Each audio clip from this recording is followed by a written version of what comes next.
Welcome to our channel, where we focus on relationships and the challenges people face in everyday life. Today's video will dive into the ups and downs of managing a busy career while maintaining a strong relationship. Let's get started. As a journalist, my job often keeps me far away from home. I spend a lot of time traveling for different projects, which means I'm always on the move. I'm 31 years old and married to a wonderful man who's 34. We met during one of my work trips and instantly fell in love. We've been married for 4 years now, and after we got married, we moved into the house I inherited from my father. It's a special place that holds a lot of memories, and now it's where we've built our life together. Both my husband and I have demanding jobs, so we share the responsibilities of covering our expenses and bills equally. However, because of our busy work schedules, we rarely get to spend quality time together. We're often away from home for long hours, and by the time we get back, we're too tired to truly connect. This has led to some arguments here and there, mostly because we feel like we're missing out on being together. But over time, we've managed to resolve these disagreements, so there haven't been any major issues in our marriage. For a while now, we've been planning a much-needed trip to reconnect and unwind. Unfortunately, our busy schedules kept getting in the way, especially because my work was really hectic. I had to move from one city to another for various assignments, so our road trip plans kept being pushed back. We had this idea in mind to take a road trip to a distant city, stay at a nice hotel, and then return home after 3 days. We promised each other that the moment we found a little free time, we would finally go on this trip. We even saved up some extra money so that we could treat ourselves to a stay at a 5-star luxury hotel and enjoy fancy dinners. Finally, the moment came. I got an opportunity to return to my hometown for work, and I managed to apply for a 4-day holiday. I was thrilled. I packed all the essentials, and my husband and I set off on the road trip we had been eagerly waiting for. The excitement was real as we started our journey.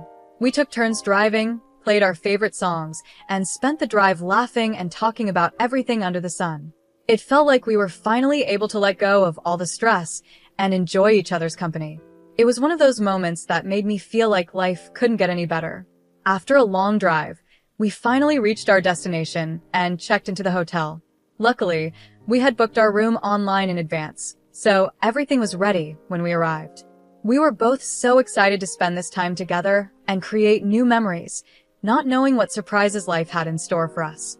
We arrived at our hotel room, feeling exhausted from the long journey, but excited for the time we were finally going to spend together. After freshening up, we got dressed and decided to head down to the hotel's restaurant for dinner. The atmosphere was perfect, and we were both in great spirits.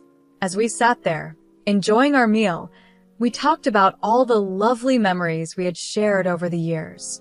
It felt like everything was falling into place, and the evening was blissful. We were both so happy to be there, just the two of us, away from all the stress of daily life. Once dinner was over, we were too tired to do much else, so we headed back to our room and went straight to bed. I remember thinking how perfect the day had been as I drifted off to sleep, grateful for this rare moment of peace. The next morning, when I woke up, something felt off. I reached out to the side of the bed where my husband had been sleeping, but he wasn't there. At first, I thought he might have gone to the bathroom, so I waited for him to come back. But after a while, it felt like he was taking far too long. I started to worry, so I got up and knocked on the bathroom door. There was no response. My heart started to race, and I felt a knot forming in my stomach. I slowly turned the knob and opened the door, but to my shock, the bathroom was empty. My husband wasn't there. Panic started to set in as I quickly got dressed and rushed out of the room to look for him. I tried calling his phone, but the call wouldn't go through. His number was unreachable. My mind began racing with all kinds of terrible thoughts. Where could he have gone? Why wasn't he answering? I was so scared that I started asking random people in the hotel if they had seen him. I even checked with the front desk, hoping he might have gone out for a quick errand, but no one had any information. Growing more anxious by the minute, I ran to check the rental car we had parked outside the hotel. To my horror, the car was gone. My mind was spinning. Did he leave without telling me? What was happening? I thought maybe it was best to wait in the room, thinking he might return soon, but I couldn't calm myself down. The anxiety was eating me up inside, so I decided to leave the hotel and continue looking for him. With very little cash on me and no idea where to go, I somehow managed to find a way to get back home, hoping I would find answers there. When I finally reached home, I noticed that the door was already unlocked. My heart was pounding in my chest as I cautiously stepped inside, not knowing what to expect. As I entered the house, I saw my husband lying on the floor, crying and struggling to breathe. Around him, there were broken photo frames and shattered flower vases scattered all over the floor. The sight was so chaotic and confusing that I didn't know what to think. Seeing me, my husband slowly got up, his face filled with pain. Through his sobs, he said, "She's ruined me. She's left me with nothing." I was completely taken aback. I had no idea who he was talking about, so I asked him, "Who are you talking about?" In a wave of emotion, he finally confessed that he had been seeing another woman, someone he had met at a nearby college. He admitted that he had been in love with her for over a year and had been secretly seeing her behind my back. His words hit me like a ton of bricks. I felt my entire world collapse around me.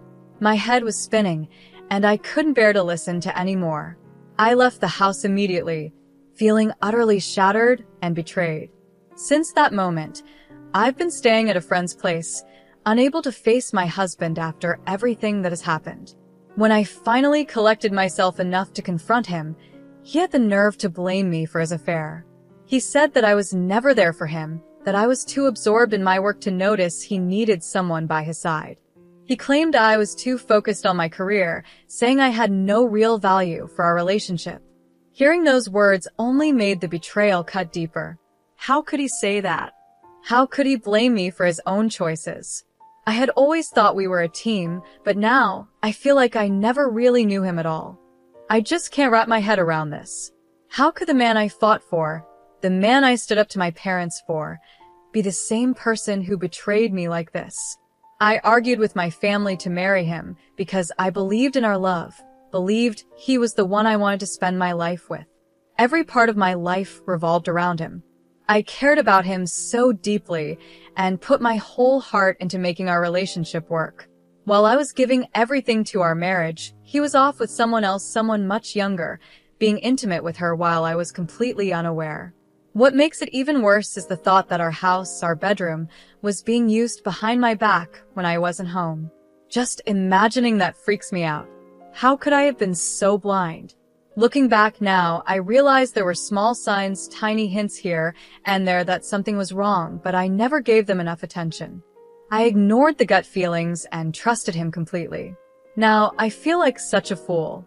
I can't even look at myself in the mirror because I feel like I was being played this whole time, like I was a clown in this twisted game.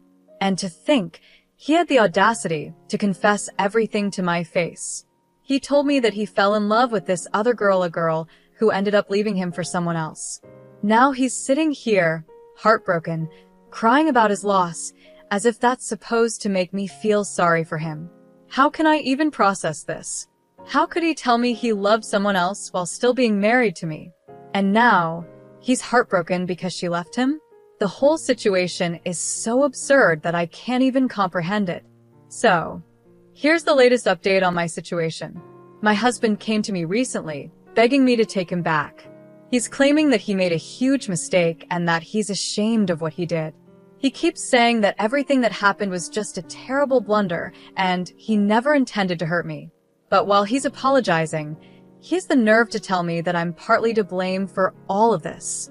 According to him, if I had been more aware or vigilant, I could have figured out his affair much earlier. He even had the audacity to say that it was my carelessness and lack of attention that drove him to cheat. He says he needed more love and attention while I was busy with work, and that's why he turned to someone else. It's unbelievable. Even if I had been absent or preoccupied with my career, does that justify his actions? How can he try to pin the blame on me when he's the one who made the decision to be unfaithful? And if he really loved this other girl, how can he now sit here and say he's heartbroken because she left him? It makes no sense. His apologies, his begging, it all feels so hollow. Now, he's saying we should try to fix our marriage, that we can work on things and make them better. But how can I see a future with someone who has betrayed me like this? How can I rebuild trust after everything he's done? I knew deep down that I couldn't continue living this lie, so I finally gathered the strength to file for divorce. I refused to spend the rest of my life with a man who has treated me so poorly and broken my trust. As soon as he found out that I had filed for divorce, he went completely off the rails. He started acting irrationally, calling me nonstop even though I refused to answer. When I didn't pick up, he took it a step further, calling my friends, my parents, even some of my coworkers, trying to turn them against me. He's been telling everyone that I was never really committed to the marriage, that I was always looking for a way out. He's trying to paint me as the one who was at fault, when in reality, it's him who destroyed everything. I can't believe this is my reality. The man I once trusted with my heart, the man I fought so hard for, has turned into a person I barely recognize. His actions have shown me that he's not the man I thought he was, and I know now that staying in this marriage would only bring me more pain. I deserve better than this, and I'm determined to move forward and rebuild my life without him. When I finally have a small reason to stand up for myself, he accuses me of creating a mountain out of a molehill. As if that wasn't enough, he's also questioning my character now. He's been telling people that I work with male colleagues and travel with them, implying that I'm somehow untrustworthy. Hearing this broke my heart into a million pieces. How could he say such things about me? I've always been respectful, always honored our relationship, and never gave him a reason to doubt me. Yet, here he is, tearing me down and attacking my character, all because I dared to stand up to him. I can't believe this is the same man I fell in love with, the man I fought so hard to marry. He used to be my whole world, someone I thought about constantly, someone I built my life around. But now, it feels like he's become a stranger. How could he stoop so low as to insult me like this? He doesn't even think before speaking these hurtful things. To make matters worse, my parents called me, asking me to reconsider my decision to divorce him. They believe that, in every way, we are perfect for each other, and that I should give him another chance. They're worried about what my life will look like after the divorce. They think I'll be the one to suffer while he moves on and finds another woman, just like he did before. But the truth is, I don't care anymore. He could find himself 3 new women, for all I care, and it wouldn't make a difference to me. There's no room for him in my life anymore. I don't understand why my parents want me to stay stuck in this toxic situation with a man who has proven himself to be immature and unfaithful. I'm a well-established woman. I have a good job, a stable income, and I own my house. Why should I compromise and give him another chance after everything he's done? Did he stop to think about our marriage when he was involved with that younger girl, someone who clearly didn't care about him or our relationship? Of course not. So, why should I be expected to overlook it now? My friend supports me completely and has told me she will stand by me no matter what decision I make. Her support means everything to me, and it helps remind me that I deserve better. As for the house, I'm the one who owns it, and I've decided I'm going to kick him out. He doesn't deserve to stay here, not after everything he's done. I think that's part of his problem, too. He knows he'll be homeless unless he moves back in with his parents, and that thought probably terrifies him. But that's not my concern. He made his choices, and now he has to deal with the consequences. My husband is nothing but a selfish, ungrateful man. He had a loving wife who built a career, owned a home, and worked hard to keep the marriage alive, yet he still betrayed me. Just because I was busy with work and away for some time, that didn't give him the right to do whatever he wanted behind my back. It doesn't excuse his behavior, and he knows that. Even now, after everything, he still isn't truly ashamed of what he's done. He's still asking for reconciliation, as if things can go back to the way they were. But he never stops blaming me, saying I should have known what was happening. How could I have known? I trusted him completely, and he took advantage of that trust. Looking back, I feel sorry for myself. During that road trip, I honestly thought everything was perfect. I thought we were finally getting back to a good place in our marriage. Little did I know, my husband had already broken our vows long before that trip, and all my efforts to make things right were wasted on someone who didn't deserve them. Now, I see things clearly. There's no going back. I'm moving forward with my life, leaving him and all his lies behind. And though the road ahead might be uncertain, I know I'm doing the right thing. I deserve better than this, and I'm not going to settle for anything less. I'm honestly relieved that everything has finally been uncovered in such a dramatic way. Now, she can stand up for herself and make decisions without living in the dark anymore. The real issue here is clearly her husband. He's the one who caused all this pain, yet I can't understand why her parents are pressuring her to go back to him. Why would they want her to return to a life filled with lies and betrayal? This is a time when they should be standing by her side, offering support and understanding. She's going through one of the hardest moments of her life, feeling shattered and broken, and instead of helping her, they choose to back her husband, who clearly doesn't deserve their support. It's heartbreaking to see that her parents are pushing her toward a future that's filled with darkness, all because they believe she should stay married. In reality, this is the moment when she needs them the most. She's in a fragile state, trying to find her strength again, and it's painful that her own family is siding with her husband, the very person who betrayed her. She shouldn't be pressured or made to feel guilty for wanting to leave someone who doesn't value or respect her. She's a strong, independent woman who can take care of herself. She earns her own living, has the means to afford a life without him, and is confident in her decision to move on. I truly believe she'll lead a much better life without that shameless cheater dragging her down. I admire her for her courage in choosing to walk away, despite the pressure from her parents. She knows what's best for her, and she's not willing to compromise her happiness any longer. One person who deserves a lot of appreciation in this situation is her friend.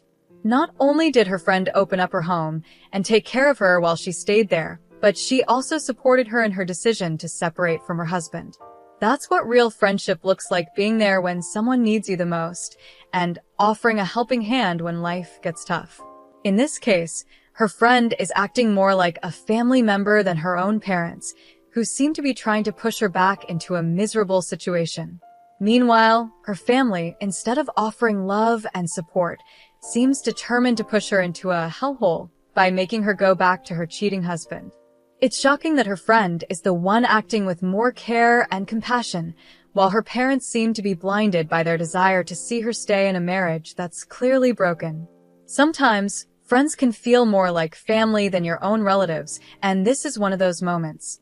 Switching gears to a different issue, I've been dealing with a problem at home that's been bothering me for a while now. Ever since our daughter was born, my wife has developed this unhealthy habit of buying way too many clothes and toys for her. Our daughter is only 5 months old, yet my wife is already buying clothes for her that go up to 2-year-old. As a stay-at-home dad, I'm the one doing most of the baby-related work, so I know firsthand that we don't even change our daughter that often during the day. She barely wears half of the clothes my wife buys for her, and I honestly don't see the need to keep hoarding all these outfits that we won't use. Instead of spending money on things our daughter doesn't need right now, I think that money could be used for more important things, like saving for her future preschool fees or even just adding to our savings for emergencies. The problem is, my wife doesn't seem to see it the same way. After she finishes work and helps with the house chores, she goes straight to her phone and starts browsing online, especially on Amazon. She orders these baby clothes in bulk without a second thought, and she doesn't even talk to me about it. Some of the clothes she buys are from high-end brands, which we don't need, and I've been too afraid to let our daughter wear them in case she stains or ruins them. It's frustrating because, at the end of the day, our daughter is going to grow out of these clothes within the year, and all that money is being wasted. It's not like these outfits can be repurposed or used for long, so what's the point? I decided to take matters into my own hands and gave away some of the clothes designed for ages 8 months and above. I passed a few along to my sister, who also has a baby girl, and donated the rest to a local charity that helps single mothers. I feel like it was the right decision. Our daughter already has more than enough clothes to last her a year, and we don't need any more. It's hard to understand why my wife feels the need to keep buying more when we already have plenty. At this point, it's better to put that money towards something that will actually benefit our daughter in the long run, like her education or savings for her future. But for now, at least I've cleared some space and helped others in need with the clothes that we won't be using. I wasn't planning to tell my wife about what I had done until things took an unexpected turn at a recent family gathering. My sister was there with her little girl, and as fate would have it, my niece was wearing some of the very clothes my wife had bought for our daughter. When my wife noticed, she immediately confronted my sister and found out the truth that I had given those clothes away. My wife was furious when she realized what had happened. Looking back, I can understand why she was upset. Maybe I'm the one to blame here. I should have asked for her permission before giving the clothes away, or, at the very least, I could have tried to resell them to get some money back. But deep down, I knew she wouldn't agree with that idea. That's why I felt like I had no choice but to make a tough decision on my own. From my point of view, those clothes were better off with someone who actually needed them. Our daughter already had more clothes than she could wear, and there was no point in keeping more that she'd likely outgrow before getting a chance to wear them. I tried explaining this to my wife, but even after apologizing and sharing my reasoning, she's still upset with me. I just wish she would stop this pattern of impulse buying clothes for our daughter, especially since I've talked to her about it several times before. It's not that I don't appreciate her wanting the best for our little one, but the constant buying is unnecessary when we already have so much. To clarify, my wife is responsible with our finances in other areas. She pays all the bills and expenses on time, so we don't have any issues there. But I'm concerned that her impulse buying could eventually put a strain on her earnings. The money she spends on extra baby clothes could instead be going into our joint savings account, helping us build a more secure financial future. Some people might say I'm the a-hole in this situation, and maybe they're right. I can see how giving away the clothes without telling her wasn't the best approach. But at the same time, I genuinely believed I was making a practical decision. Our daughter is only 5 months old, and babies grow quickly. The clothes I gave away were for ages 8 months and older, but we already had plenty for her to wear. I figured it made more sense to give them to someone who needed them, rather than just letting them sit there unused. But then again, maybe I got it wrong. Some might say that it's completely ridiculous to give away brand new clothes that would fit our daughter in just a few months. After all, baby sizes aren't always consistent, and kids go through growth spurts all the time. I guess I didn't fully consider that we'd need to have the next couple of sizes available for when she grows into them. It's not like my wife was buying clothes that were way too big or completely unnecessary. Having clothes ready for the next stage is practical, and by giving them away, I may have created more of a problem. Now, in a month or 3, my wife might have to buy even more new clothes, which will cost us even more money. Another thing I didn't think about is that I've been hesitant to put our daughter in some of the nicer outfits my wife bought, just because I'm afraid she'll stain them. But now I realize how silly that sounds. She's a baby. Of course, there are going to be messes. If the money has already been spent on these clothes, why not let her wear them? Whether it's a $10 onesie or a designer outfit, she's going to outgrow it in no time anyway. A stain here, or there isn't going to matter in the long run. I should have just put her in the clothes, taken a few cute pictures, and let the inevitable mess happen. Babies are messy. That's just a fact of life. What I should have done from the start is have a grown-up conversation with my wife. We could have talked about setting a budget for baby clothes and discussed whether buying high-end brands was really worth it. Maybe we could have agreed to return some of the designer outfits, or at least limit how much we spend on them. If she's completely unwilling to compromise and it starts affecting our ability to save money, then that's something we'd need to address. But getting rid of clothes that would fit in just a few months without discussing it first, that was a mistake. I can see that now. It didn't really benefit anyone, and in the end, it just created more tension between us. So, in this situation, I might be the a-hole, but it's something I'm willing to work on. I just hope we can move forward from this and find a better way to manage things in the future. We recently had senior recognition for my team since the regular season is over. Each year, the seniors are recognized for their accomplishments both on the team and academically. They are escorted by their parents and receive a framed uniform as a gift. When introducing the seniors, they say, "Here is first name, last name from hometown, escorted by her parents, mom's first name and dad's first name." I asked my coach not to use my mom and stepdad's last name because it's different from mine and brings up some uncomfortable feelings. I'm 25, and I asked my mom and stepdad to escort me since they were there for me almost every day of my childhood. They supported me through the good and bad times, even when I was a difficult teenager. My stepdad stuck by me and loved me, even though I didn't like him at first because he wasn't my biological dad. I thought it was impossible for him to love me as much as he loves my half-siblings, but he always did. To me, they're not half-siblings, they're just my siblings. On the other hand, my dad, stepmom, and half-siblings lived in another state. I saw them during some school breaks and holidays, but once I started practicing every day, I saw them less. My dad and stepmom would visit me once a month, but my stepmom always seemed upset that my dad would spend time with just me during those visits. My dad and stepmom came to my last competition of the regular season. I hadn't told my dad it was senior recognition because I didn't know he was going to show up. When they found out, my dad was sad and my stepmom got upset. I told them both that they are part-time parents and that it didn't make sense for them to expect credit for raising me or supporting my athletic career when they lived so far away. Later, my dad called me crying, which is rare for him. He told me how much he loves me and how hard it was for him to be away. My stepmom just lectured me, saying they did their best by visiting once a month.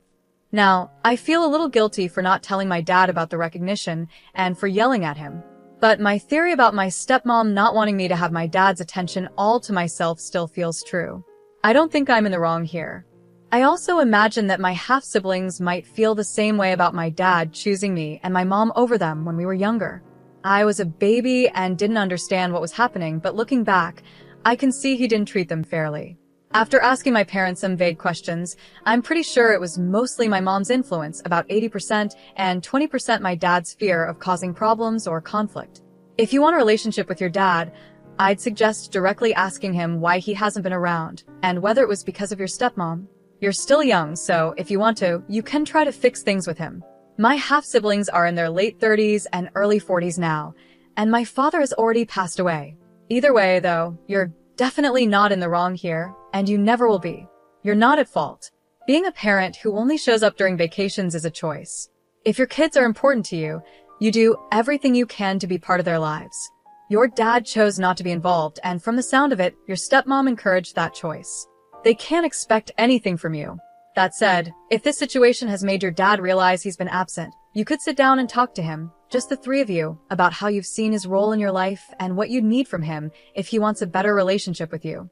But that decision is 99% up to you.